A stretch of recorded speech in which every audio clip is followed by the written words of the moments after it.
Şimdi oldu. İşte bu kadar.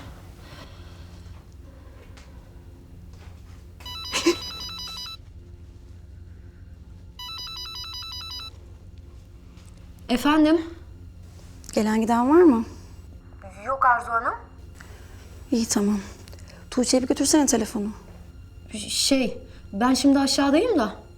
Yukarı çık o zaman. Allah Allah. Hadi bekliyorum. Tamam.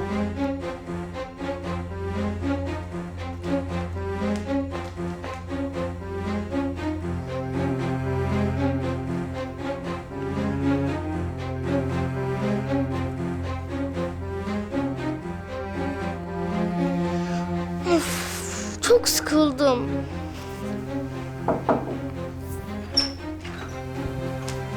Tuğçe. Bak, annen aradı, seninle görüşmek istiyor.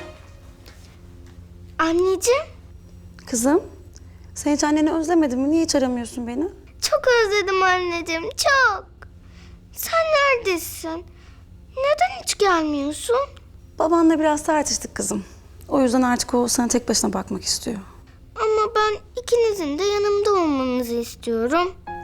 Belki sen babanı ikna edebilirsin. Ederim tabii. Sen gel. Ama önce babanı ikna etmen lazım. Bak yoksa bana çok kızar. Ya sen gel. Ben söylerim, kızmaz. Ben çağırdım derim. Lütfen anne, seni çok özledim. Hadi. Tamam bir tanem. Hemen geliyorum. Sen yeter ki iste. Yaşasın. Annem geliyor.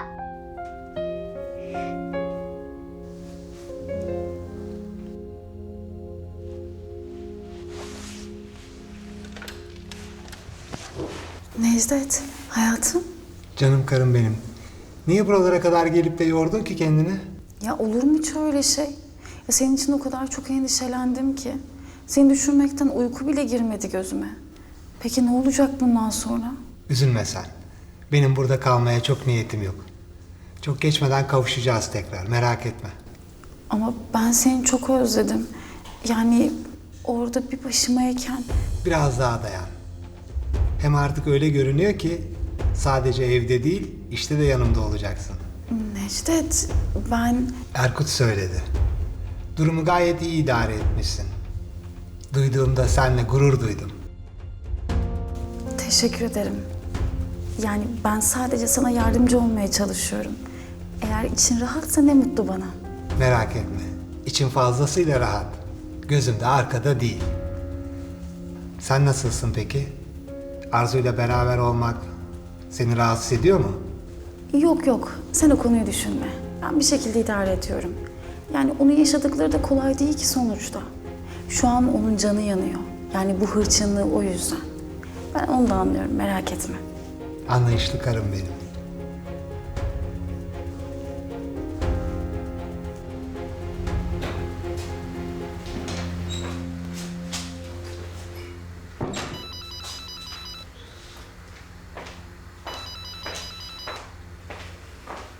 Abla, Ya deminden beri meşgulsün. Burada senden haber bekliyorum. Ne yaptın? Bıraktın mı notu? merak etme. Bıraktım masaya.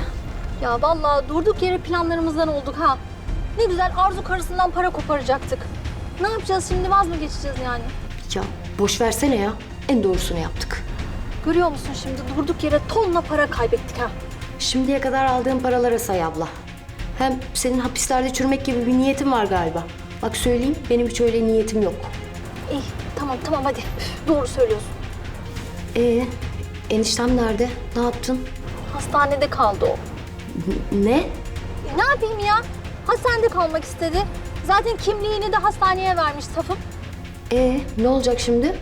Ay vallahi bilmiyorum. Kendi başının çaresine bakacak artık. Adamı kaderinde terk ettik desene. Kısmetten öte köy olmazmış.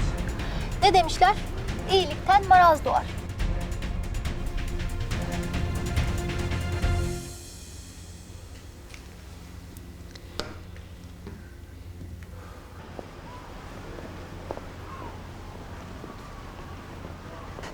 Sen beni istediğin kadar kov Kenan.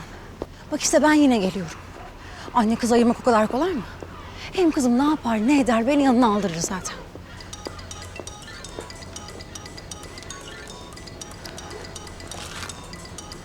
Bir düş yakamdan artık ya.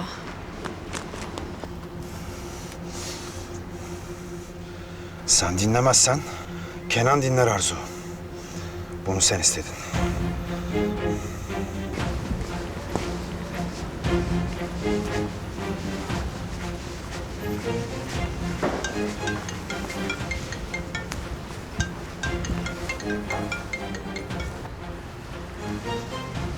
Alo, Serdar. Neredesin? Yanındaydım. Ne oldu, iyi misin sen? Değilim Gonca, değilim. Ama birazdan iyi olacağım. Artık zamanı geldi. Çiftliğe gidiyorum. Kenan'a her şeyi anlatacağım. Kızımı alacağım onlardan. Serdar, bak sen şu an sakin değilsin. Önce bir sakinleş. Adım atmadan önce de bir düşün, tamam mı? Ben bunca zamandır düşünüyorum zaten. Artık daha fazla beklemeyeceğim. Arzu'nun ipliğini pazara çıkaracağım. Belki şimdi değil ama... Kızım büyüdüğü zaman annesinin nasıl bir kadın olduğunu öğrendiğinde... belki de bana teşekkür eder. Serdar bak şu an hiç doğru bir zaman değil. Zaten Kenan Bey bir kızını kaybetti. Ya şimdi Tuğçe'nin senin kızın olduğunu eğer öğrenirse hiç hoş olmaz. Ben 6 yıldır kızını göremeyen bir baba olarak yeterince acı çektim zaten. Sen olmasan ölüm döşeğindeki kızımdan haber bile alamayacaktım. Neyse. Bundan önce bana yaptığın bütün iyiliklere teşekkür etmek için aradım seni. Her şey için sağ ol Gonca. Hoşça kal. Keşke biraz daha bekleseydim be Serdar. Keşke.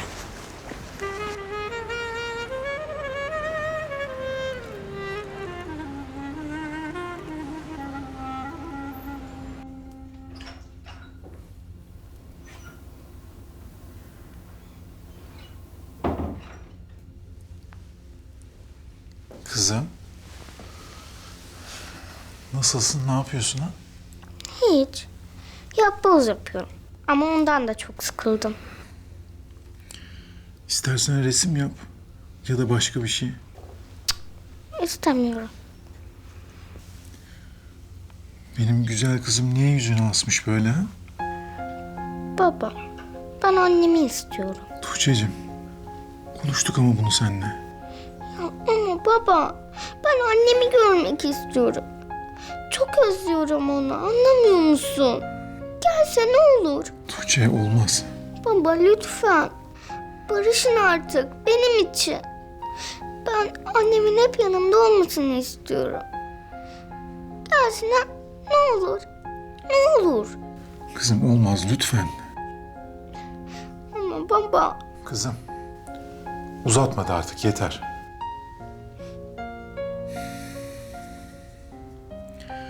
Kızım seni anlıyorum. Ama lütfen sen de babanı anla. Şimdilik böyle bir şey olmayacak. Hadi kızım kızma bana. Ama böyle yapma ne olur. Bak bir sürü işim var. Aklım sende kalsın istemiyorum. Hadi bir tanem. Şimdi güzelce dinlen. Akşam gelince konuşuruz olur mu?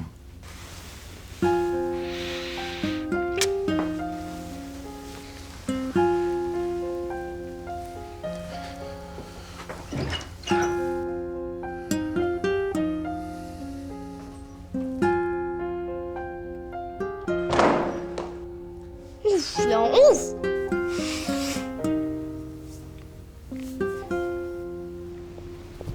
Kızım görmeme hiç kimse engel olamayacak.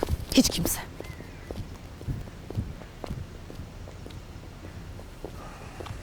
Senin ne işin var burada?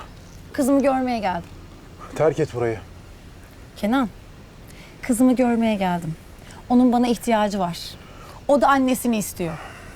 Sana defol git diyorum buradan, tamam mı? Kenan, ben Tuğçe'nin annesiyim. Kızımı görmek için de senden izin alacak falan değilim. Sakın o sözü bir daha ağzına alma. Sen tam bir yalancısın. Düzenbazın tekisin. Ama asla anne değilsin, tamam mı? Anne olamadın sen. Yapma Kenan. Çocuk beni istiyor. Bana acımıyorsan Tuğçe'ye acı. Bütün bunları beni kandırmadan önce düşünecektin. Tuğçe ile bana o iğrenç oyunu oynamadan önce. Bana engel olamazsın. Ben kızımı göreceğim. Hiçbir yere gitmiyorsun. Bana bütün gerçekleri anlatmadan hiçbir yere gitmiyorsun. Bırak kolumu. Ne diyorsun ya? O adam kim?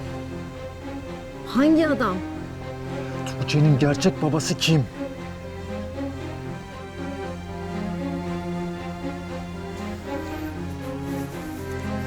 Artık yolun sonuna geldik. Ne yapıp edip kızıma kavuşacağım. Hiç kimse ama hiç kimse önüme geçemez. Kim diyorum sana, kim cevap ver. Ne önemi var? Gerçeği bilmen neyi değiştirecek? Bilmek istiyorum kim? Ya kimse kim? Sadece bir hataydı. Bir kız olduğundan haberi var mı ha? Yoksa birlikte mi planladınız her şeyi? Ne saçmalıyorsun sen ya? Bu yaptıklarının hesabını vereceksin. Yıllarca hem beni kandırdın hem Tuğçe'yi kandırdın. Kızının yüzüne bakmaya nasıl cesaret edeceksin ha? Söyle, Tuğçe'nin gerçek babası kim? Benim.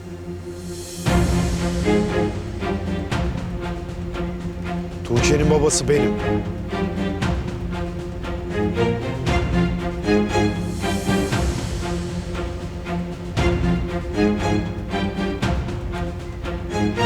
Doğru duydun.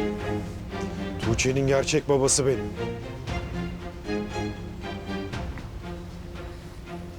Ne diyorsun sen be? Arzu, ne saçmalıyor bu herif? Arzu, saçmalık değil desene. Konuşsana hadi. Anlatsana her şeyi.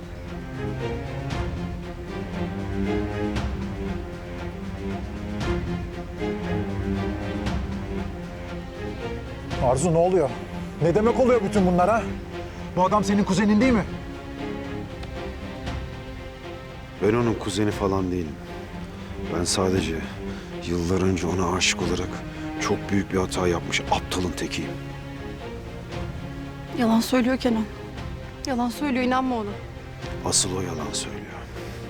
Her şeyde olduğu gibi kuzen yalanını da o uydurdu. Yalan söylüyor Kenan. İnanma bak, yalvarırım inanma, yalan söylüyor. Söylediklerimin hepsi gerçek. Bana kızıma vereceğini söyleyerek kandırdı. Tıpkı seni kandırdığı gibi. Ama sırf sahip olduklarını kaybetmemek için oyaladı durdu. O paraya aşık biri. İnanamıyorum ben ya. İnanamıyorum. Bu çatının altındayken, benim soyadımı taşırken mi bu adamın koynuna girdin sen ha? Kenan sakin ol, bak ben... Cevap ver. Cevap ver Arzu, delirtme beni. Kenan ben...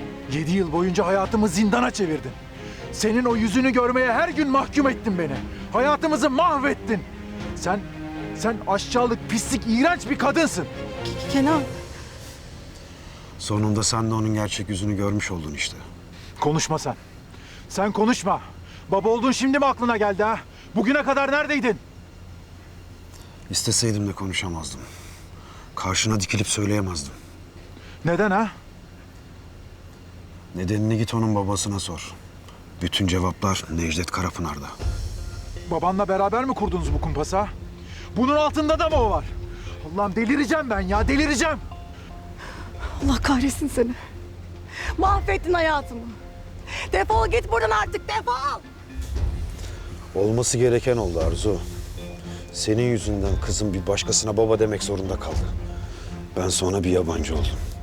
Ama Tuğçe'yi senin elinden alacağım. Onu almadan da hiçbir yere gitmiyorum. Sen ne yaptığını sanıyorsun ha? Bırak. Ben kızımı alacağım. Buna asla izin vermeyeceğim.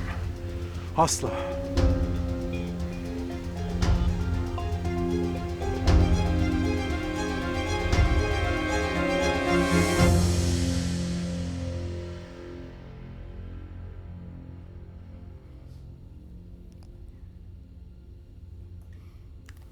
Yok, ben bunu giymek istememiştim ki. Vallahi çok güzel olmuş. Hiç de bile. Güzel falan olmadı. Ben Pelin'in aldığı yeni elbisemi giymek istiyorum. Ama o yıkanmadı ki. Yıkanmasa ne olacak? Yeni o, kirli değil ki. Olur mu hiç? Dışarıdan geldi. Yıkanmadan giyilmez. Ya bana ne? Annem gelecek. Yeni elbisemi görsün istiyorum. Ne oluyor burada? Niye bağırtırıyorsun Tuğçe'yi? Annesi gelecek diye yeni elbisesini giymek istedi ama o daha yıkanmadı ki. Annesi mi gelecekmiş?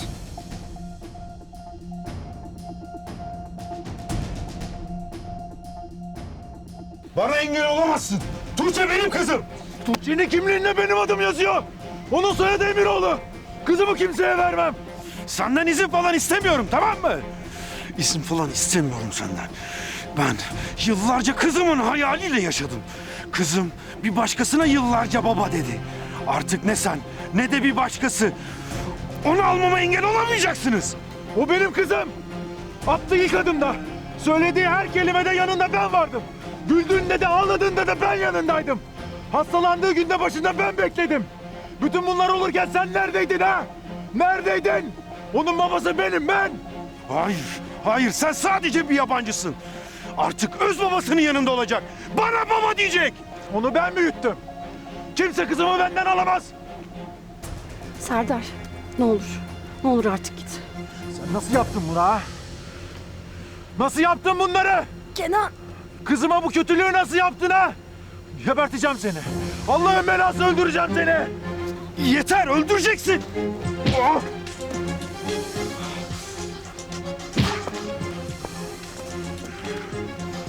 Kızımı alacağım senden. O benim kızım. Tuğçe, benim kızım.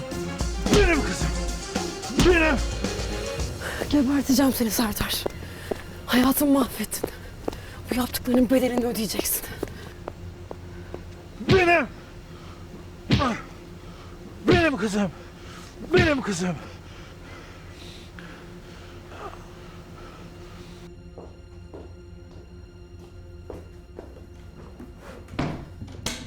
Nereye koymuş olabilir?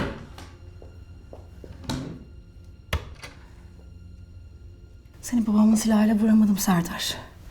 Ama Kenan'ın silahıyla vuracağım. Son duanı et artık. İşim bitti.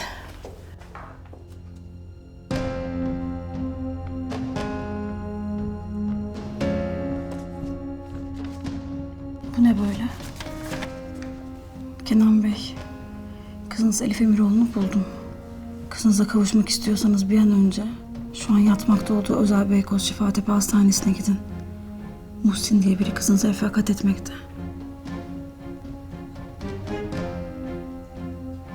Tuğçe'yi ne sana ne de başkasına vermem. O benim yavrum. Kızım bana baba demeye devam edecek. Değil Tuğçe'yi almak. Bu çiftliğin yakınına bile görmeyeceğim seni bir daha. Ne kızımın ne benim karşıma çıkmayacaksın bir daha. Ne yaparsan yap. O benim kanımdan. Benim canımdan. Onun babası benim. Bu gerçeği asla değiştiremeyeceksin. Defol! Defol!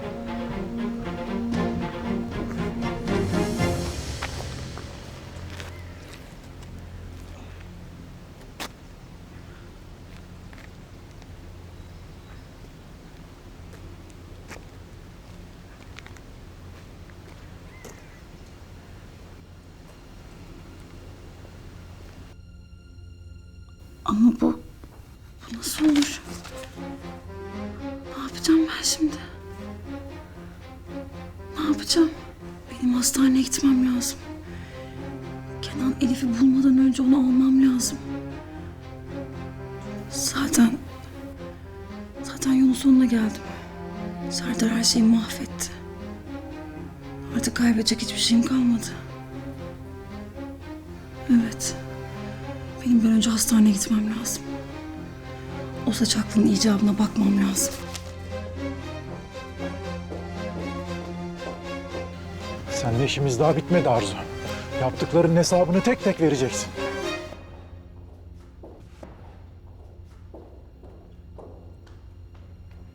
Arzu, mahvedeceğim seni! Arzu! Arzu! Çık ortaya hemen Arzu! Arzu! Kenan, ne oluyor? Arzu yukarıda mı anne? Arzu mu? Yok oğlum, burada değil. Ne oldu ki? Babaanne, annem mi geldi? Babaanne.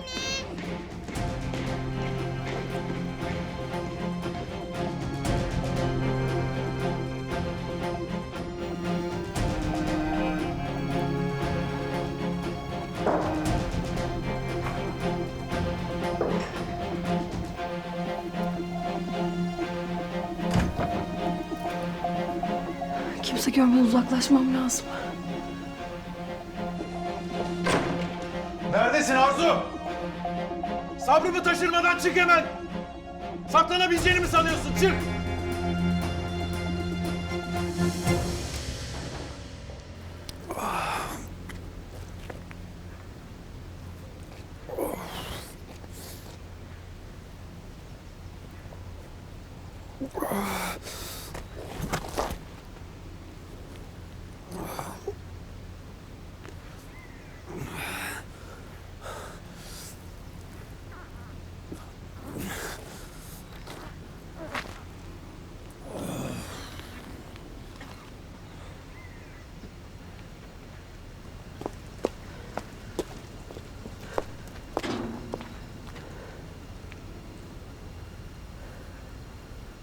Kimse görmedi.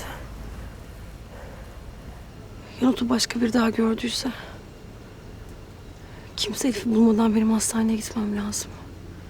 Elif'i bulmam lazım. Hadi Ayşegül. Kalk. İyileş artık. Üzme şu Muhsin amcanı. Affet bizi. Sana analık babalık yapamadık. Seni bağrıma bastım, kızım dedim ama... Olmadı, yapamadık işte. Baksana hasta ettik seni. Olmaz olsun böyle baba. Kim bilir gerçek anne baban nerede?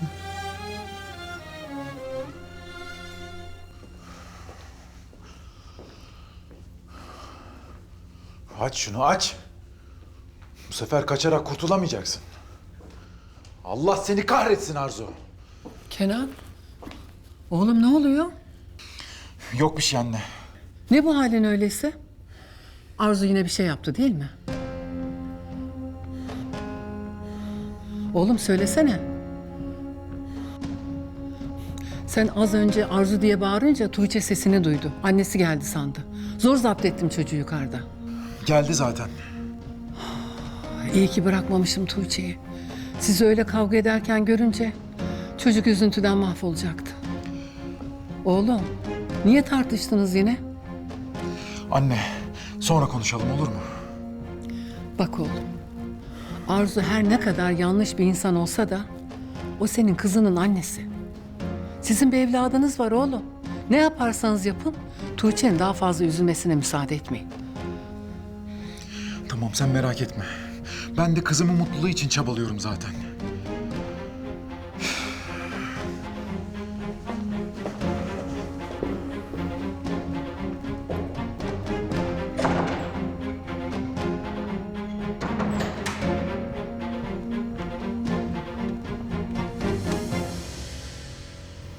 Bakalım birazdan notu görünce ne yapacaksın Kenan Bey?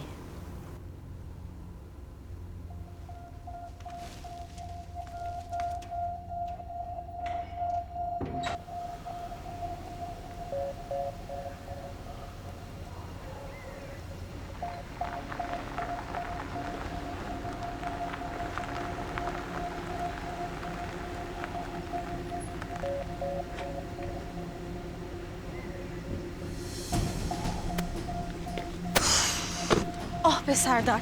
Ya ben sana gitme demedim mi ya? Serdar? Serdar iyi misin?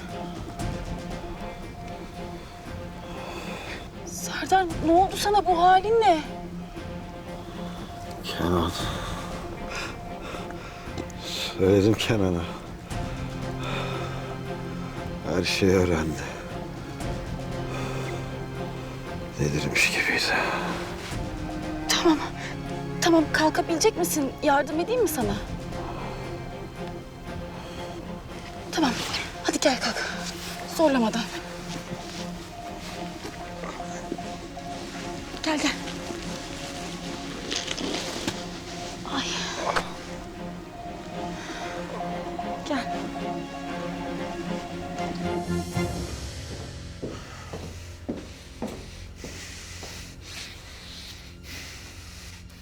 Nasıl yapabildin bunu bana ha?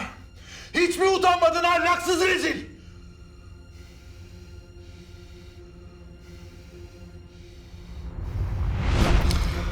Merhaba, ben Serdar. Arzu'nun kuzeniyim. Kuzeni mi? Sizle daha önce neden hiç tanışmadık biz? Ya yıllardır Amerika'da yaşıyordum ben. Serdar'ı daha önce görmedim ama annemle pek daha önce görmüşlerdi. Evet, daha önce ziyaretinize gelmiştim ama maalesef siz yoktunuz. Öyle mi? Kötü olmuş. Keşke daha önce tanışsaydık. Bu resmi sende ne işi var ha? Sana soruyorum, bu resmi sende ne işi var? Ben... Söylesene be adam. Sen ne yapmaya çalışıyorsun ha? Önce evime gelip yerleşiyorsun, sonra da beni takip mi ediyorsun sen ha? Cevap ver. Serdar, sana soruyorum, beni niye takip ediyorsun? Cevap ver be adam, söylesene. Ben ne yapıyorsam Arzu için yapıyorum. Arzu için mi? Evet. Bu eve geldiğimden beri onun ne kadar mutsuz olduğunu, sürekli aşağılandığını, istenmediğini görmüyorum mu zannediyorsun ha? Bizim aile meselelerimiz seni ilgilendirmez, tamam mı? Konu Arzu'ysa bal gibi de ilgilendirir. Bana bak Serdar. Ne oluyor burada? Canım sen mi geldin? Evet geldim işte, görmüyor musun? Kuzen, ne olduğunu söylesene. Ne olacak canım? Serdar her zamanki bana kötü şakalar yapıyor işte. İtiraf et, işe de yarıyor ama. Neyse, izninizle. Sana bugünlük bu kadar şaka yeter. Öyle değil mi kuzen? O adamı bu evde istemiyorum. Serdar'ın sana ne zarar var ki? Bunu seninle tartışacağımı mı sanıyorsun? Ha o kadarını bile yapmam diyorsun yani. Bak Kenan. Serdar kızımızla çok ilgili. Kızımız da onu çok sevdi. Çocuk da haklı tabii. Babasından görmediği ilgiyi, sevgiyi görüyor.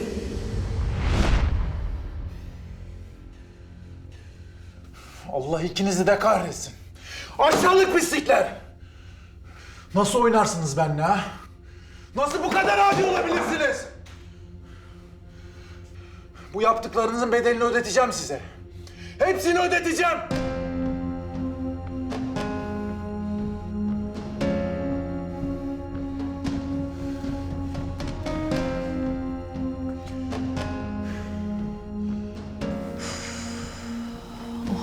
Evet öyle. Yüzü gözü kanlar içinde. Kenan Bey neredeyse öldürecekmiş adamı. Üf. Doktor hanım, durumu nasıl? Hasta epey darbe almış. Vücudunda bazı ezilmeler mevcut. Ama hemen müdahale ettik. Yapılan tetkiklerde iç kanamaya rastlamadık. Yani durumu iyi. Evet, hastanın hayati tehlikesi yok. Ancak bir süre müşahede altında tutmalıyız. Peki kendisini görebilir miyim? Tamam ama hastayı çok yormayın. Geçmiş olsun. Sağ olun.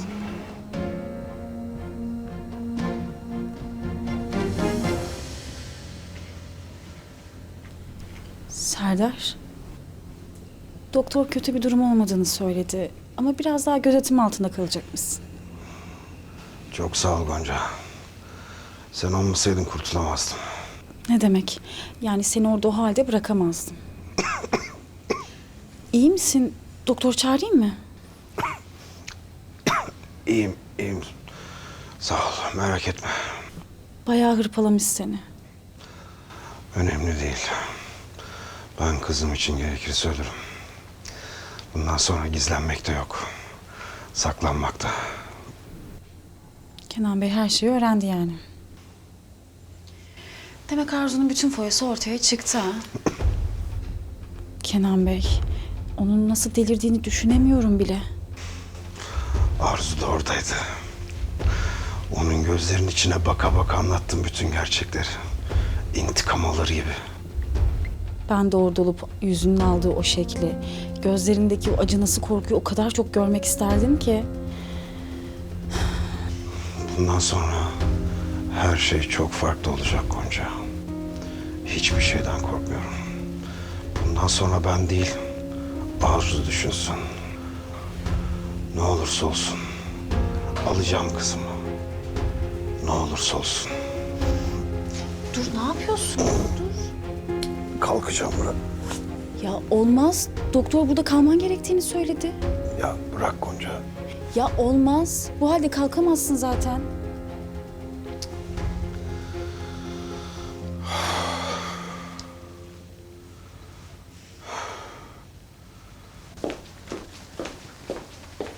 İyi günler. İyi günler. Buraya küçük bir kız çocuğu getirilmiş. İsim alabilir miyim? Muhsin diye biri varmış yanında. Aa evet, şu küçük kız. Sabah çok erken saatlerde getirdiler. Şimdi nerede peki? Yoğun bakımda olması lazım. İleride koridorun sonunda solda. Teşekkürler. Biliyor musun? Ben seni kızımın yerine koydum. Onu sever gibi sevdim. Ona bakar gibi baktım. Ama olmadı. Yapamadım. Koruyup kollayamadım seni. Affet beni Ayşegül. Affet beni Ayşegül. Muhsin Bey. Buyurun. Merhaba, ben Arzu. Elif'in annesiyim. Elif, Kızım. kızınız mı? Kızım. Tam olarak anlayamadım ben. Elif bir süredir kayıptı. Her yerde onu arıyorduk. Kızımı siz bulmuşsunuz. Onu bulduğumda perişan haldeydi. Sizi çok sorduk ama hiçbir şey söylemedi. Sahi siz buraya nasıl geldiniz? Nurten mi söyledi? Evet, onunla konuştuk. Bak Allah'ın işine sen. Ben yaptığınız her şey için çok teşekkür ederim. Kızımı bulmuşsunuz, ona sahip çıkmışsınız, evinizi açmışsınız. Çok sağ olun. O ne demek? Ben Ayşegül'ü, yani Elif'i kızım bildim. Keşke başına gelenlere engel olabilseydim. Keşke geberseydi de kurtulsaydım. Olur mu öyle şey? Sizin ne kabahatiniz var? Gerçekten ben yaptığınız her şeyden minnettarım. Ama izin verirseniz bundan sonrasını annesi olarak ben devralayım. O artık bizim de kızımız sayılır. Hem sizi yalnız bırakmak olmaz şimdi. Sahi Nurten sizi nasıl buldu? Yani üzülmeyin ama çocuk hiçbir şey hatırlamıyor. Tesadüfe birkaç el ilanı diyelim. Ama bundan sonra kızımın yanındayım. Onu hiç yalnız bırakmayacağım. Ben de buradayım. Ayşegül, yani Elif uyandığında inşallah sizi görünce her şeyi hatırlayacak. Muhsin Bey, dediğim gibi gerçekten kalmanıza gerek yok. Biliyorsunuz bir süredir kızımla ayrıyım. Onunla biraz baş başa hasret gidersek. Tabii siz de haklısınız. Meğer adın Elif'miş. Olsun. Benim için hala Ayşegül'sün. Bana babalık duygularını tekrar yaşattığın için teşekkürler kızım.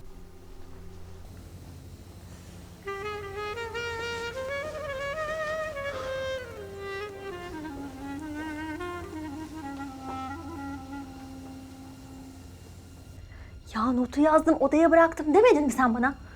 Evet, söylediğin gibi notu yazdım, masaya da bıraktım. Ama Kenan Bey görmedi daha. Nereden biliyorsun? Belki de okudu işte. Abla, Kenan Bey'i bir görsen.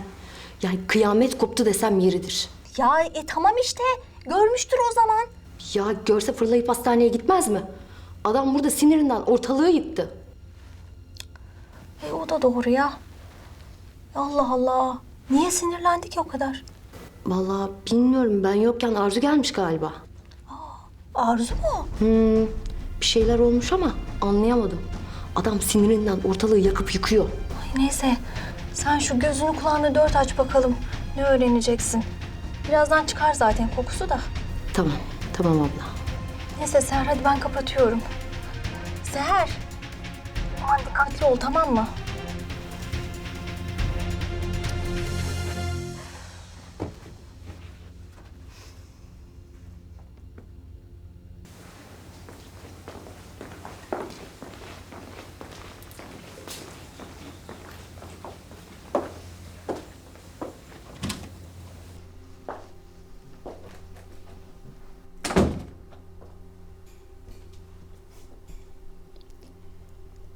Sonunda elime düştün saçaklı. Bu sefer kurtulamayacaksın.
Ay neden hala haber gelmedi ki?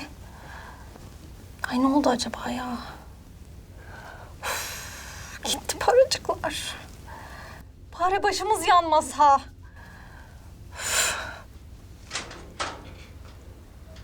Ben geldim.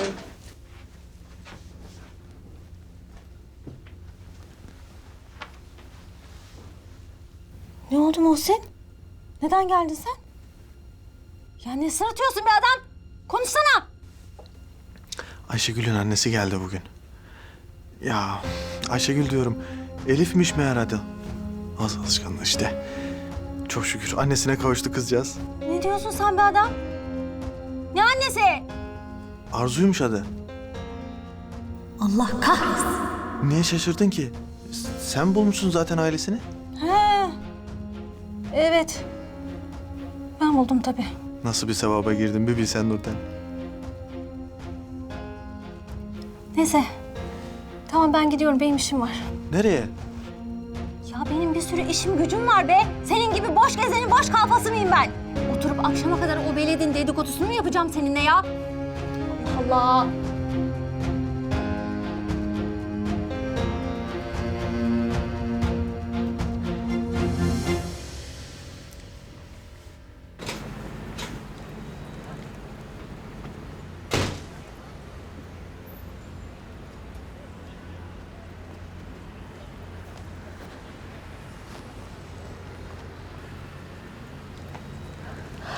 Açsana kız telefonunu.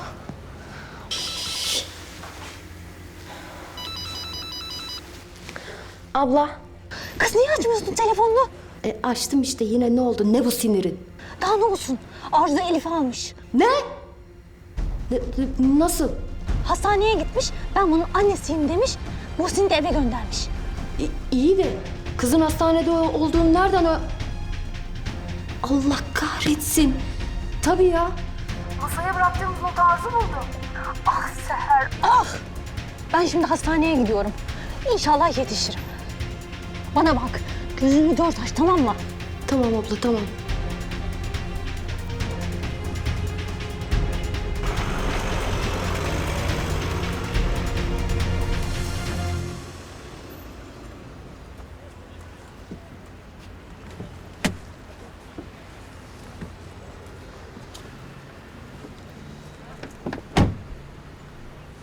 Etrafta kimse yok.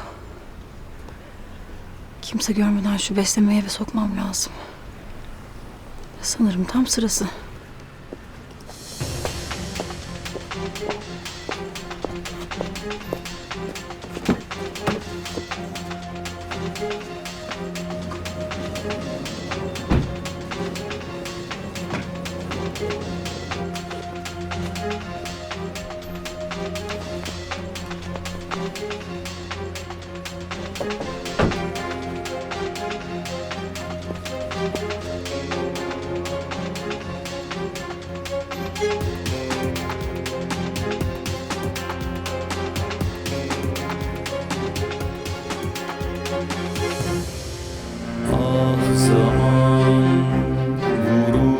Geçer yüzüme, acısı kalır gözlerimde. Gurur yakar, içim kor olsa da dilim susar sözlerimle. Dağıtır ayırır bizi kader, uzak bana yasaklı yüzün. Çoğalıp büyüyor içimde keder, ellerimde bir çare hüzün. Tükenip bitiyor dilimde son sözüm. Yar, canım kanar, sürgün bana, sensiz hayat. Sürgün bana, sensiz hayat.